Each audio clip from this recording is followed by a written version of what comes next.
Hallo und herzlich willkommen, liebe Zockergemeinde. Willkommen hier zum Let's Play von Metal Gear Solid 3 Snake Eater. Ja, wir kennen das Spiel. Das ist spitzemäßig. Wer die Geschichte lesen möchte, der darf gerne das Video pausieren und sich diese Mega-Geschichte durchlesen. Ich spare jetzt einfach mal Videozeit und skip das.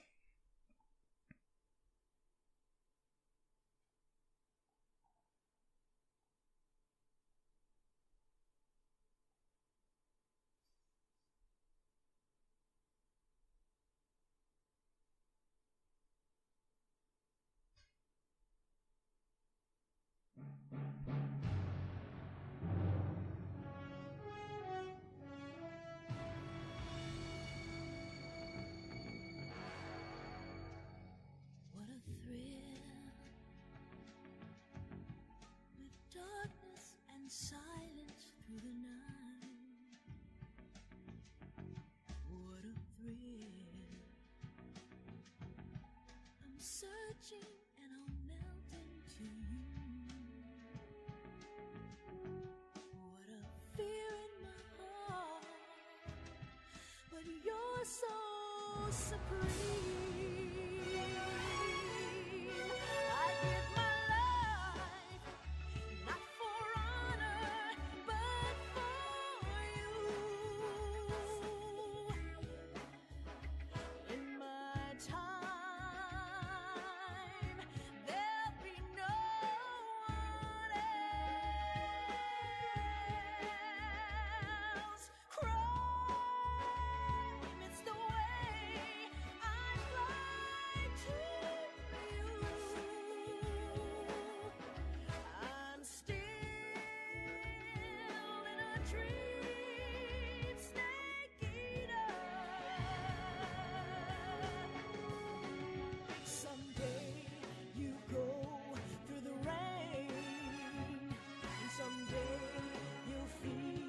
On a tree frog, it's ordeal, the trial to survive.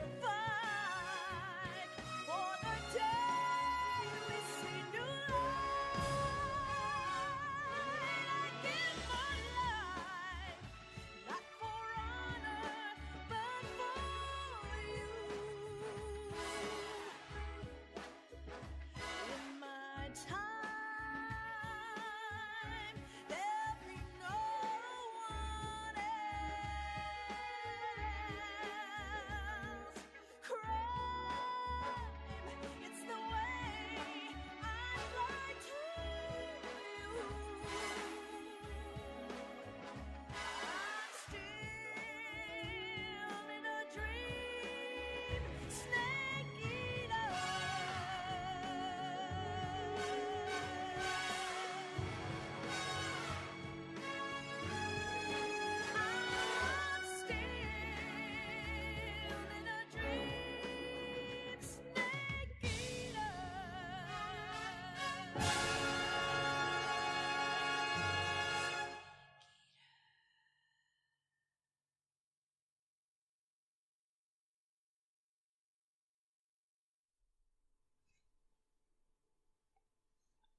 Und hier sind wir auch nach diesem wunderbaren Intro.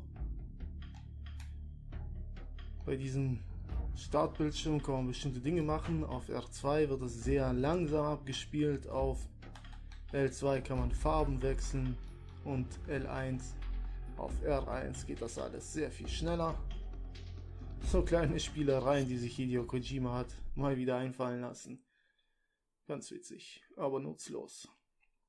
Spiel laden ginge natürlich, ich habe das schon mal angefangen, auf schwer mit 10 Stunden, ich hatte es sogar aufgenommen, 10 Stunden für die Cuts, denn ich habe die Daten leider verloren.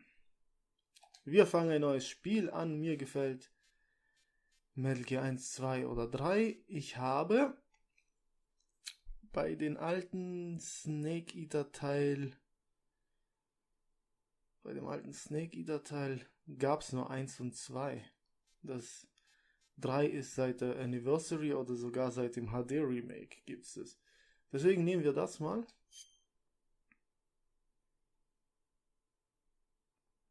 Schwer, extrem, europäisches Extrem. Europäisches Extrem darf natürlich nicht gesehen werden. Spiel endet bei Entdeckung durch den Feind.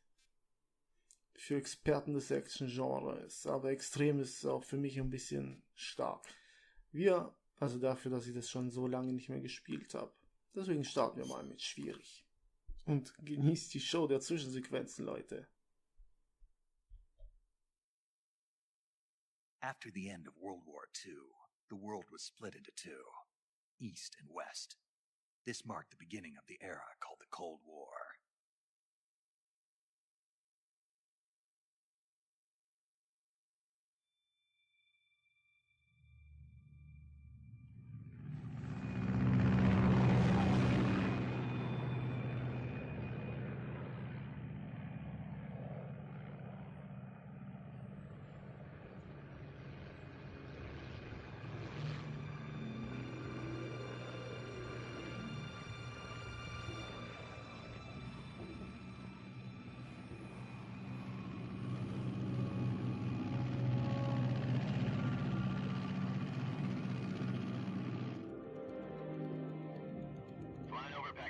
Altitude 30,000 feet.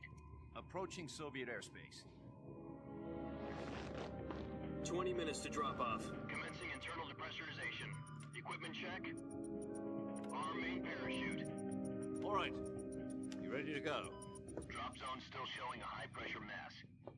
Cav okay. Good. We've got high visibility.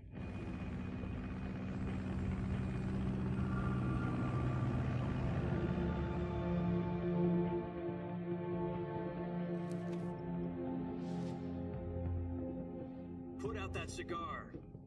Connecting oxygen hose to interior connector. Put on your mask.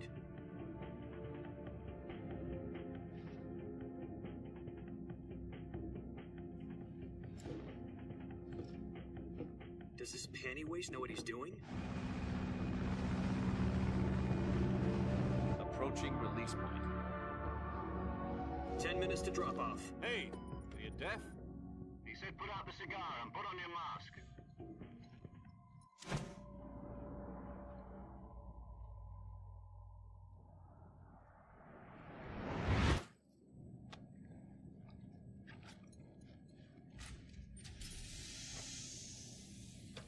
Depressurization complete. Checking oxygen supply. 6 minutes to drop off. Opening rear hatch.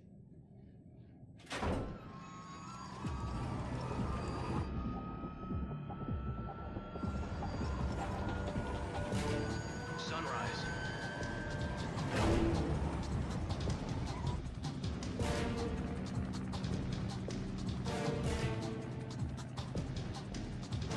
External temperature minus 46 degrees Celsius. 2 minutes to drop off. Stand up. You'll be falling at 130 miles per hour.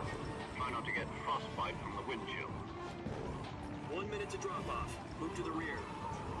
Activate bailout model. This is one for the history books. The world's first halo jump. 10 seconds to drop off. Stand by. Status okay. All green. Prepare for drop-off. Countdown. 5, 4, 3, 2, 1. Spread your wings And fly. God be with you.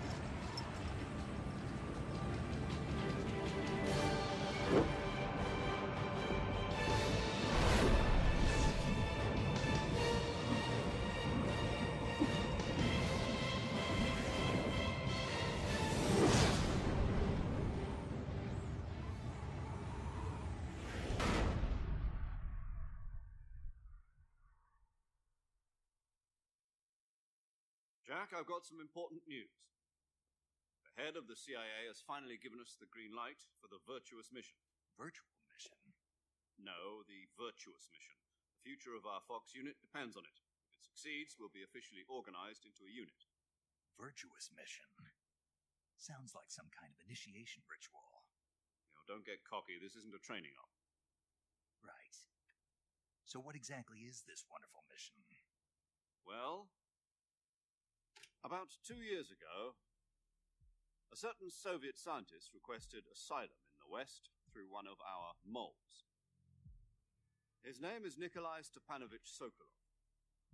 He's head of the OKB-754 Design Bureau, one of the Soviets' top-secret weapon research facilities, and the East's foremost expert on weapons development.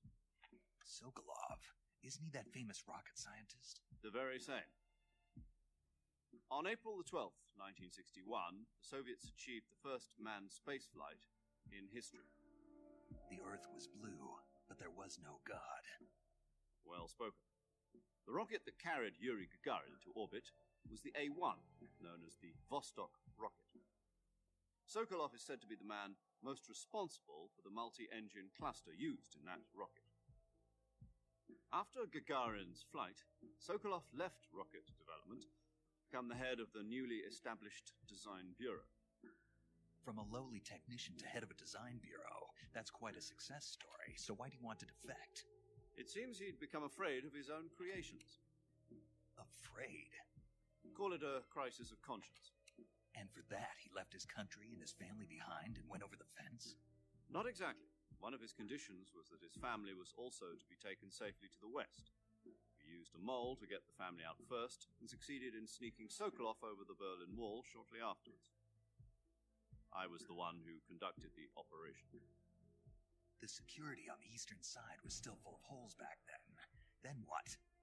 We got Sokolov over in one piece, but the whole ordeal had left him exhausted, and we checked him into a hospital in West Berlin. It took him 2 weeks and more than 600 miles to get from the research facility in the Soviet Union to Berlin. He was in no condition to say anything coherent. And it was only a week later that we had something much bigger on our hands. The Cuban Missile Crisis. October the 16th, 1962, President Kennedy received word that the Soviets were in the process of deploying intermediate-range ballistic missiles in Cuba. The President demanded that the Soviets dismantle and remove the missiles. At the same time, he announced a naval blockade to prevent further missile shipments from reaching Cuba. But the Soviets didn't back down, instead placing their armed forces on secondary alert. Soviet transport ships carrying missiles continued on course towards Cuba. US and Soviet forces went on alert for an all-out nuclear war. Frantic negotiations were conducted through the UN's Emergency Security Council and unofficial channels to end the hair-trigger standoff.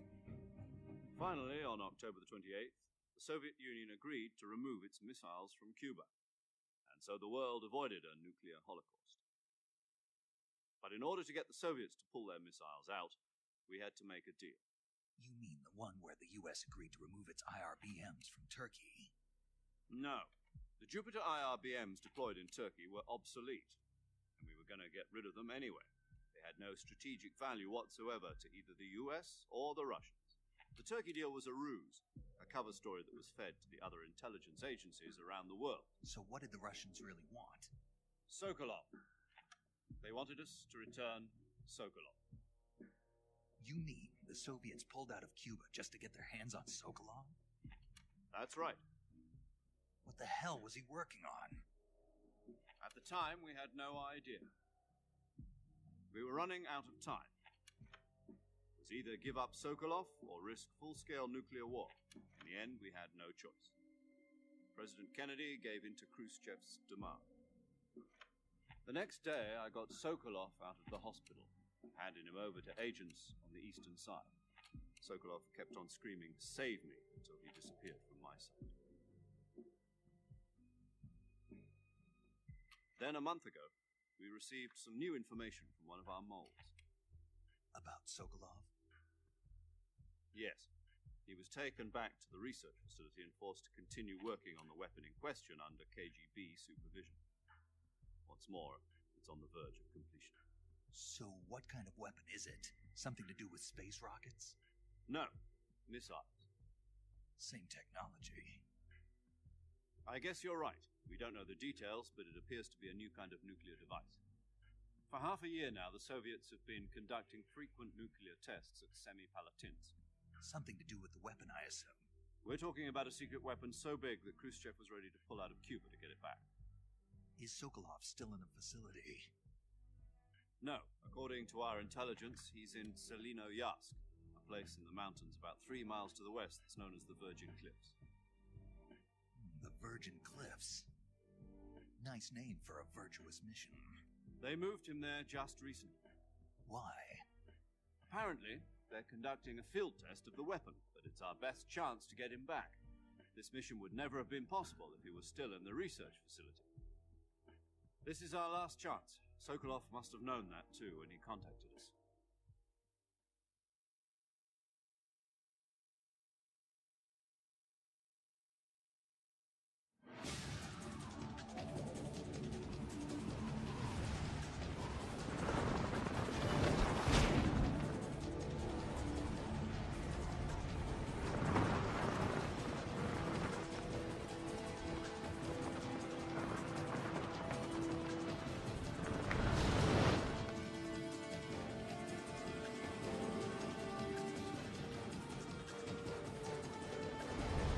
Listen up, Jack. Your mission is to infiltrate Selino Yask in the Soviet mountains, ensure the safety of Sokolov, and bring him back to the west.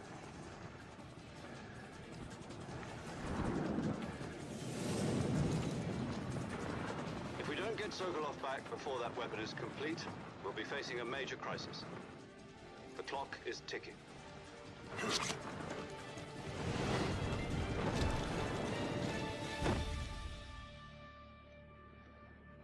Once we've confirmed the rescue of Sokolov, stand by at the recovery point. A recovery balloon will be dropped at that point.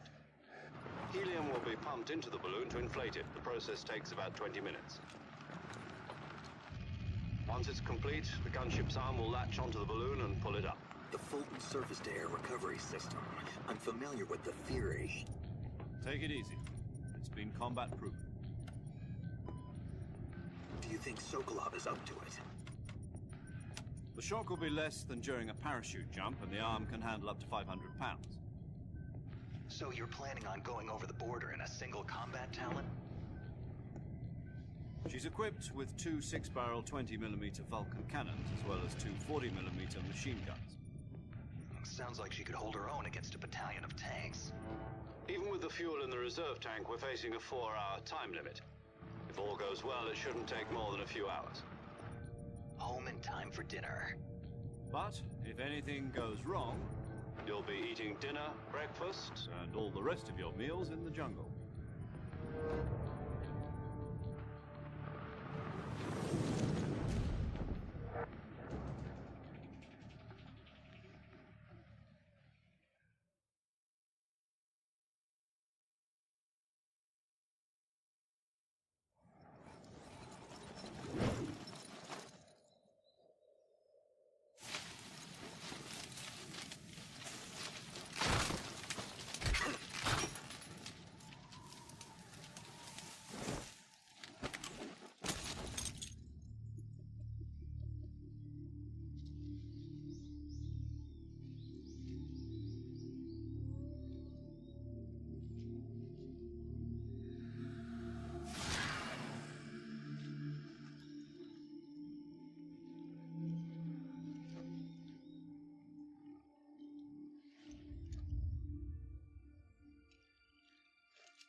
Do you copy? You're already in enemy territory. Somebody might be listening in. From here on out, we'll be using code names to refer to each other. Your code name for this mission will be Naked Snake. I'll be referring to you as Snake from now on. You're not to mention your real name. Snake? Oh, you don't like snakes? What do you mean? You've eaten one before, haven't you? In survival training. I'm glad to hear that. I don't know if I'd ever order one in a restaurant, but... Be careful, you might not have a choice. What about you, Major? What should I call you? Let's see. I'll be Tom. Call me Major Tom. This will be a sneaking mission. You must not be seen by the enemy. You must leave no trace of your presence. Is that clear? This kind of infiltration is the Fox unit's speciality. In other words, weapons and equipment are procured on site.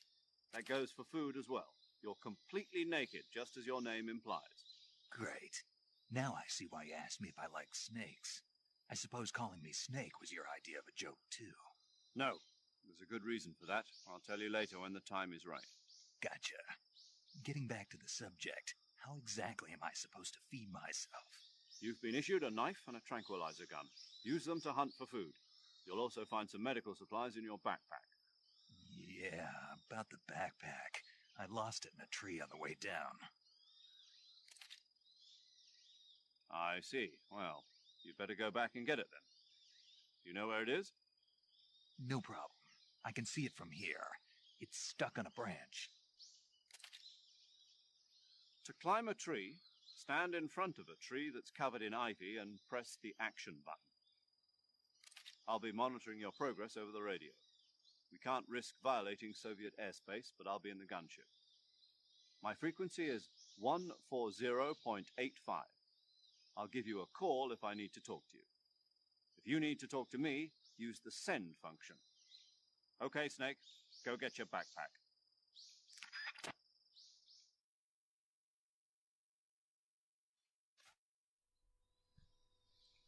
Okay, meine Damen und Herren. So viel zum Intro. Hat natürlich ein Weilchen gedauert, so kennen wir es ja. Nochmal kurz mit der Steuerung vertraut machen. Okay, wenn ich L1 halte, guckt er immer in die Richtung, wo ich hinlaufe. L1 auf R1 ist Ego-Mode. Dreieck ist die Action-Taste. X Hocke und Springen. Hier ist schon eine Schlange unterwegs. Das wird eine Netzpython sein. Menü. Nahrung, Netzpython.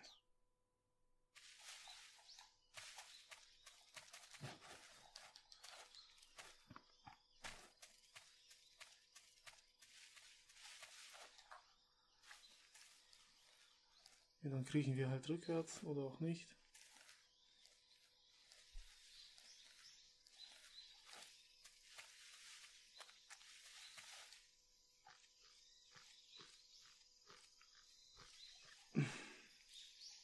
Bevor wir das Täschchen holen, seht euch mal das an. Da, seht ihr es? Der erste Kerotan. Schande. Mit Efeu befallen. Der sieht eher aus, als ob da ein Haufen Ritze drin sind. Als ob da jemand mit seinem Messer abging.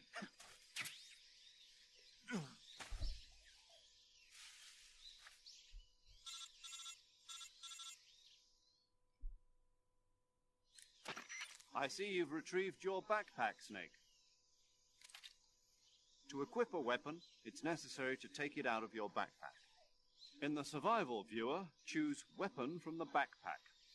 Your available weapons will be displayed in a window in the upper left. From that list, choose the weapon you want to equip and press the Enter button. For other equipped items, just do the same thing from Item. Got it. Use the survival viewer backpack. Yep, that's right. Survival is fundamental to this mission. After you've been out in the field for a while, your stamina will start to drop. If your stamina gets too low, it'll affect your performance. You won't be able to shoot accurately, for example, and your wounds won't heal as smoothly.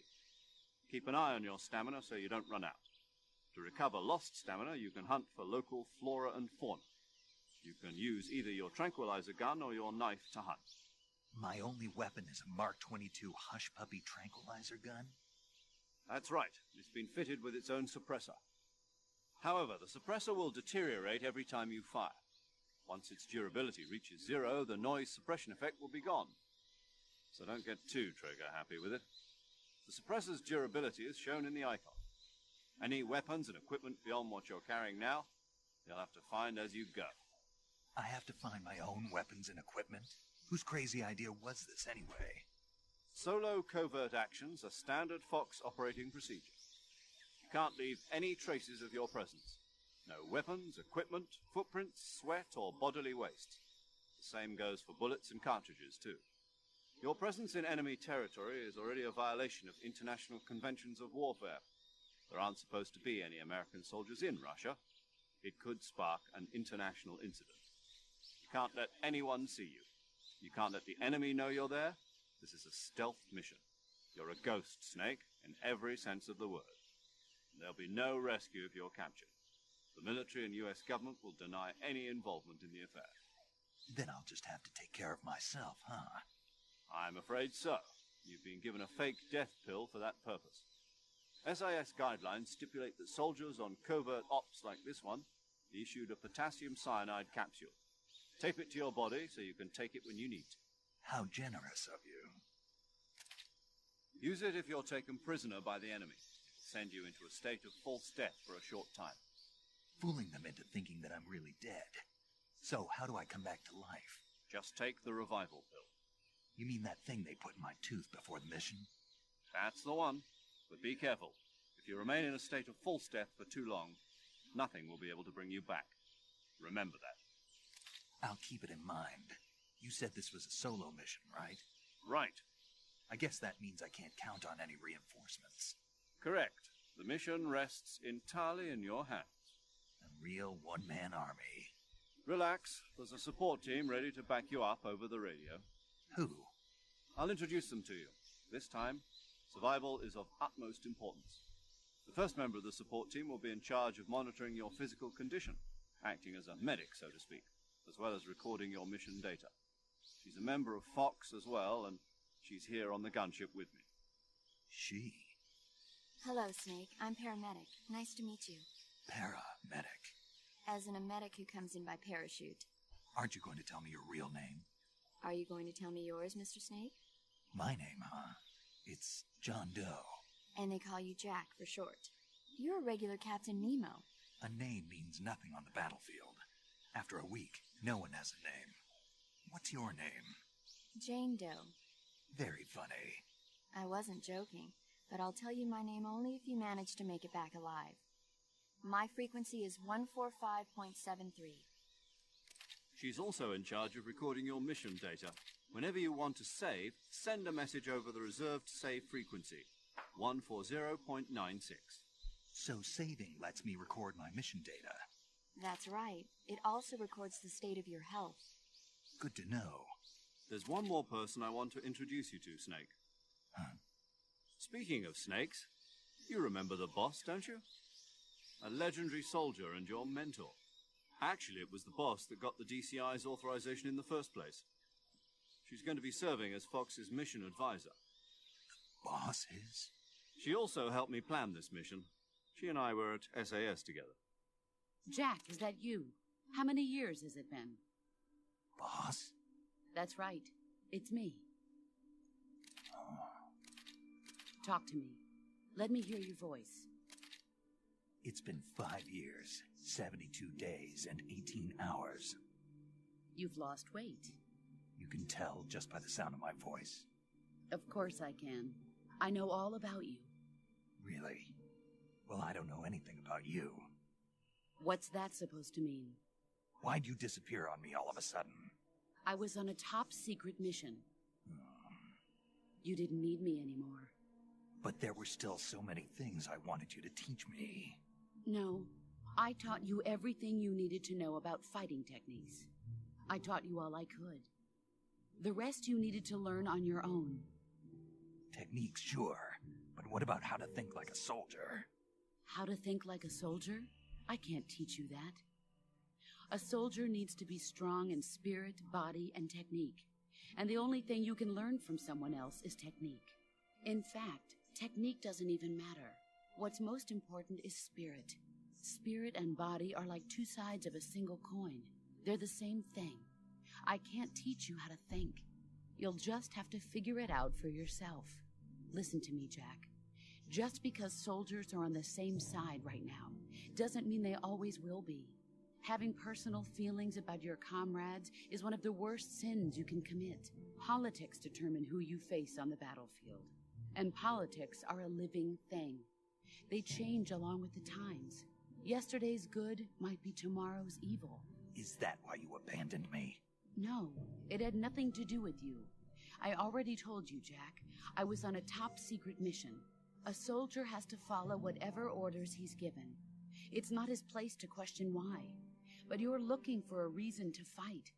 You are a natural-born fighter, but you're not quite a soldier. A soldier is a political tool, nothing more. That's doubly true if he's a career soldier. Right and wrong have no place in his mission. He has no enemies and no friends. Only the mission. You follow the orders you're given. That's what being a soldier is. I do whatever I have to get the job done. I don't think about politics. That's not the same thing. Sooner or later, your conscience is going to bother you. In the end, you have to choose whether you're going to live as a soldier or just another man with a gun. There's a saying in the Orient, loyalty to the end. Do you know what it means? Being patriotic. It means devoting yourself to your country. I follow the president and the top brass. I'm ready to die for them if necessary. The president and the top brass won't be there forever. Once their terms are up, others will take their place. I follow the will of the leader, no matter who's in charge. People aren't the ones who dictate the missions. Then who does? The times. People's values change over time, and so do the leaders of a country. So there's no such thing as an enemy in absolute terms. The enemies we fight are only enemies in relative terms, constantly changing with the times. As long as we have loyalty to the end, there's no point in believing in anything, even in those we love. And that's the way a soldier's supposed to think? The only thing we can believe in with absolute certainty is the mission, Jack. All right, but do me a favor. What is it? Call me Snake. Snake? Oh, right. Your code name is Snake. It suits you well. That's right. The legendary unit that the boss put together during World War II was a snake. The Cobra unit. A group of heroes that brought the war to an end and saved the world. As long as you've got a legendary hero backing you up, you'll be fine. Isn't that right, Snake? Yeah. I can't think of anyone else I'd rather have with me. Oh, and one more thing, boss. Yes? It's good to hear your voice again. Same here. After all, who knows if either of us will make it out alive? Snake, you are always best at urban warfare and infiltrating buildings. But this is the jungle. Survival is going to be key.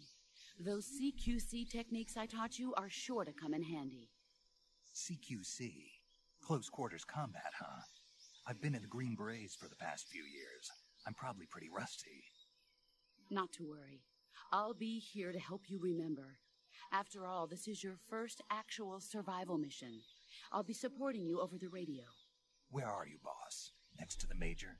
The boss is communicating with us by radio from aboard a Permit-class submarine in the Arctic Ocean. My frequency is 141.80. Call me if you need my advice on battle techniques. Gotcha. Your mission is to retrieve Dr. Sokolov. Dr. Sokolov is being held in an abandoned factory located to the north of your current position. Avoid heavy combat and don't let anyone see you. Don't forget that this is a stealth mission.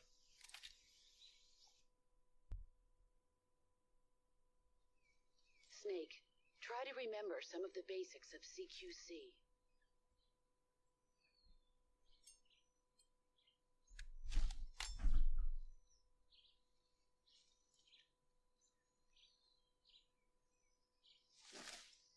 Commencing virtuous mission now.